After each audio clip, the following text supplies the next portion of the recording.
Hello കൂട്ടുകാരെ, നമുക്കിന്നൊരു നാടൻ കറി വെക്കാം. നാടൻ കറി എന്ന് പറയുമ്പം നമ്മുടെ ചക്കക്കുരു ഉണ്ടല്ലോ, ഞങ്ങൾക്ക് ഇവിടെ നോയമ്പായതുകൊണ്ട് ഇതൊക്കെ അഡ്ജസ്റ്റ് ചെയ്ത് പോകാൻ പറ്റത്തുള്ളൂ. ചക്കക്കുരു, മാങ്ങ, നമ്മുടെ മുരിങ്ങയ്ക്ക ഉണ്ടല്ലോ, എല്ലാം കൂടിയിട്ട് നല്ലൊരു പച്ചക്കറി വെക്കാം. എല്ലാവർക്കും ഇഷ്ടമല്ലേ. ഇതാണ്ട് ഇത് ചക്കക്കുരു ഞാൻ നീളത്തിലരിഞ്ഞ് ഇങ്ങോട്ട് ഇടുവാണ് കേട്ടോ. അതുപോലെ തന്നെ ഒരു മാങ്ങയുണ്ട്, മാങ്ങ, പിന്നെ മുരിങ്ങയ്ക്ക. അതിനകത്ത് ഈ മാങ്ങയ്ക്കകത്ത് 2 പച്ചമുളക് ഉണ്ടായിരുന്നു കേട്ടോ. ആവശ്യമുള്ള വെള്ളം ഒഴിക്കുവാണ്.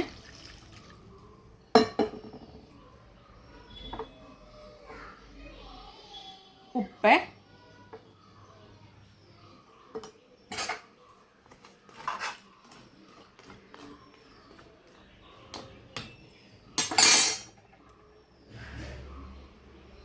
ലേശം മഞ്ഞൾപ്പൊടി ഇട്ടിട്ടുണ്ട്.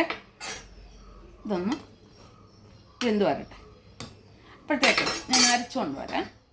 ഉണ്ട്, തേങ്ങയുണ്ട്, ചുമന്നുള്ളിയുണ്ട്, തേങ്ങയും ചുമന്നുള്ളി, പിന്നെ ലേശം മഞ്ഞൾപ്പൊടി.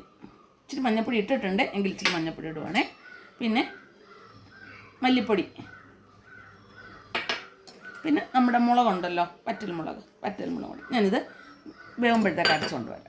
പച്ചക്കറിയെല്ലാം റെഡിയായിട്ടുണ്ട്, നല്ല കഷ്ണങ്ങളെല്ലാം വെന്തിട്ടുണ്ട്. ഞാൻ അരപ്പ് ഇങ്ങോട്ട് ഇടുവാണ്.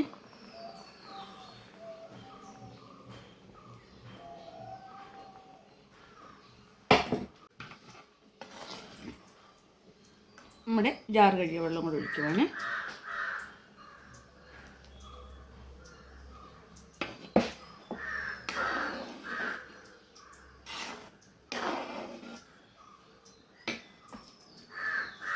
ലേശം കറിവേപ്പില ഇടുവാണ്.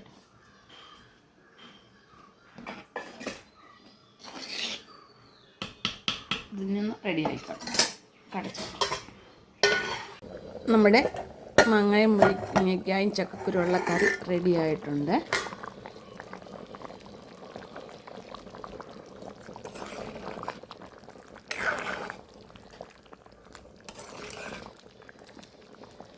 ഇതിൻ്റെ കൂടെ കൊഞ്ചിട്ടൊക്കെ നമുക്ക് പച്ചക്കറി വെക്കാം, പക്ഷേ ഇവിടെ നോയമ്പായതുകൊണ്ട് കൊഞ്ചിടാമെന്നാണ് കേട്ടോ. നമുക്കിനി കടുക് വറുക്കാം. ഞാൻ കടുക് വറുക്കാൻ ചട്ടി വെച്ചിട്ടുണ്ട്. വെളിച്ചെണ്ണ ഒഴിക്കും.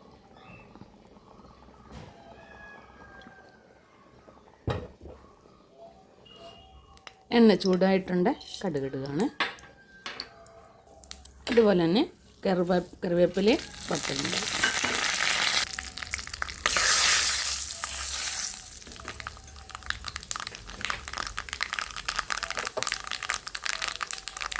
കടുകെല്ലാം പൊട്ടിട്ടുണ്ട്.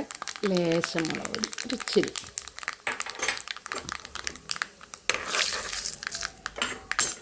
ഇതിനകത്ത്